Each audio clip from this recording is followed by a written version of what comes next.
기대해 나에게 주신 하루를 때론 피곤하고 일어나기 싫고 널 깨우는 알람 소리에 짜증도 나겠지만 안녕하세요. 오늘도 푸른 말씀 김호영 전도사입니다. 주무시지 않고 나를 지키셨네. 오늘을 나에게 주셨네. 새 말씀 안에 주가 주신 사랑과 은혜와 능. 오늘 우리가 나눌 말씀은 역대하 29장 19절에서 24절까지 말씀입니다. 또 아하스 왕이 왕위에 있어 범죄할 때에 버린 모든 그릇들도 우리가 정돈하고 성결하게 하여 여호와의 제단 앞에 두었나이다 하니라.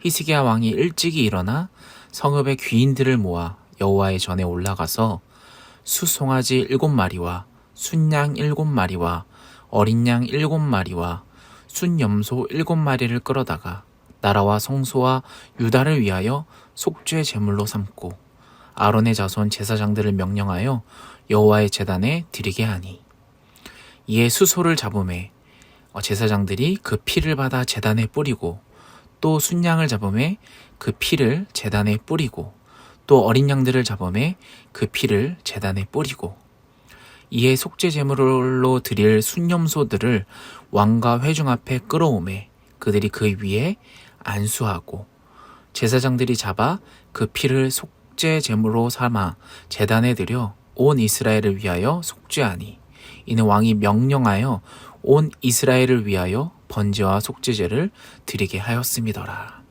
아멘. 좋은 아침입니다. 모든 이야기에는 절정 부분이 있습니다. 우리가 책을 읽을 때도 마찬가지죠. 발단, 전개, 위기, 절정, 결말이라고도 하죠.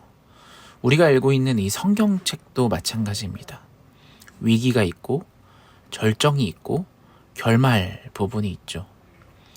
더 정확하게 말한다면 우리는 다가올 완벽한 결말을 기다리면서 살아가고 있다고나 할까요? 특히 우리가 알고 있는 이 역대기, 이 역사서에도 발단, 전개, 위기, 절정, 결말이 있습니다.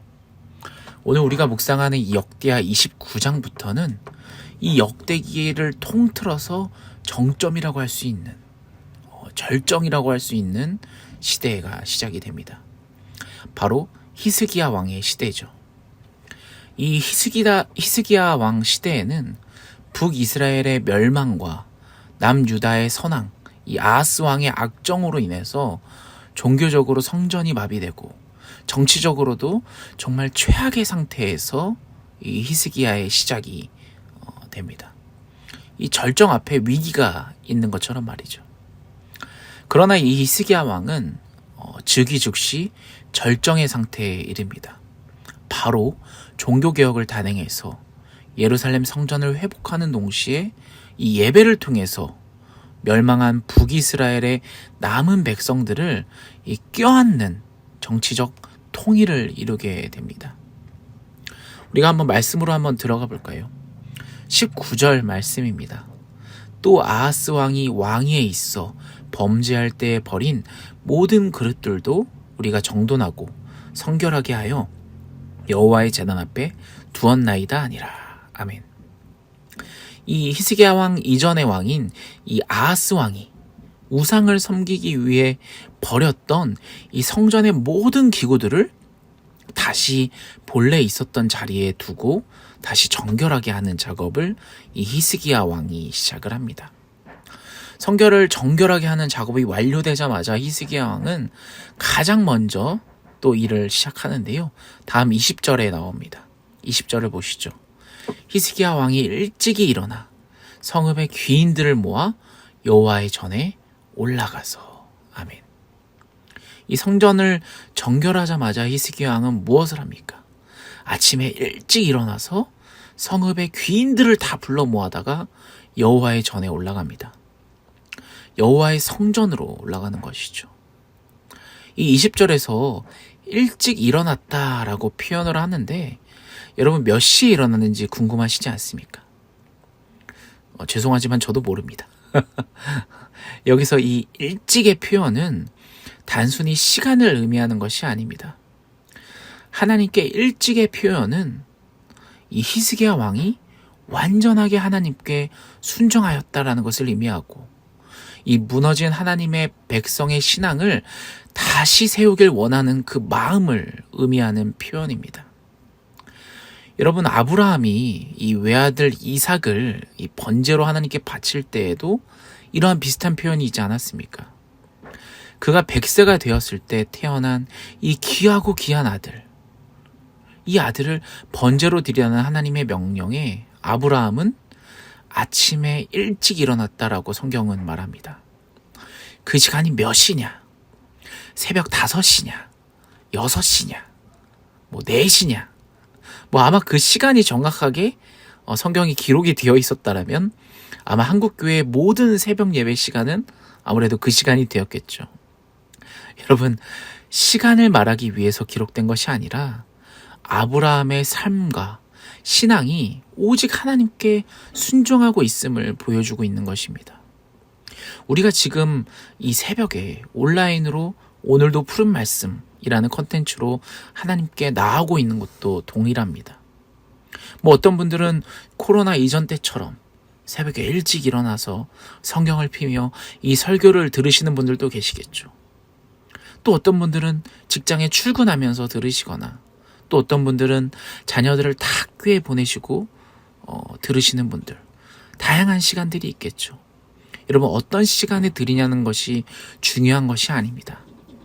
바로 하나님을 향해서 이 열려있는 마음이 중요하다라는 것입니다. 하나님을 향해 열린 이 마음은, 이 순종하는 마음은 점점 하나님의 자녀다운 자녀로 우리를 성장시키실 것입니다. 제사장들과 레위인들에 의해서 성전이 다 정화되고 성전 기물들이 다 봉헌이 되자 히스기야 왕은 속죄 제사를 드리고 신하들과 함께 왕조와 성전과 유다를 위해서 제물을 드리게 됩니다. 21절을 보시죠.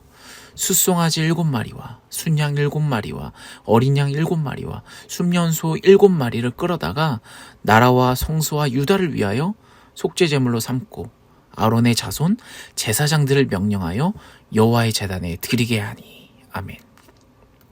이 성전에 하나님을 향해 열린 마음으로 또 순종하는 마음으로 올라간 이 히스기야 왕은 이 그동안에 지었던 죄를 용서받기 위해서 제물을 하나님께 드립니다. 어떤 제물을 드립니까? 숫송아지 7마리, 순양 7마리, 어린 양 7마리, 순염소 7마리를 순서대로 하나님께 드립니다.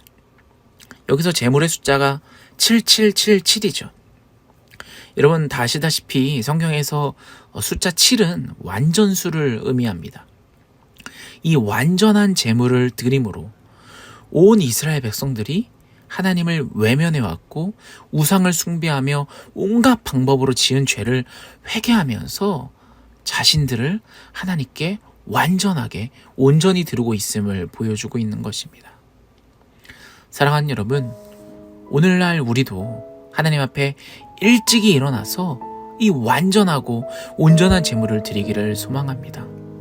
하나님을 향해 이 열려있는 또 순종하는 마음을 가지며 하나님 앞에 우리를 온전하게 완전하게 하나님께 드리기를 소망합니다. 오늘 이 말씀을 통해서 우리가 이 히스기야 왕처럼 우리의 삶과 신앙을 되돌아보면서 다시 우리를 정결하게 하며 본래의 모습으로 회복되는 저와 여러분이 되기를 간절히 소원합니다.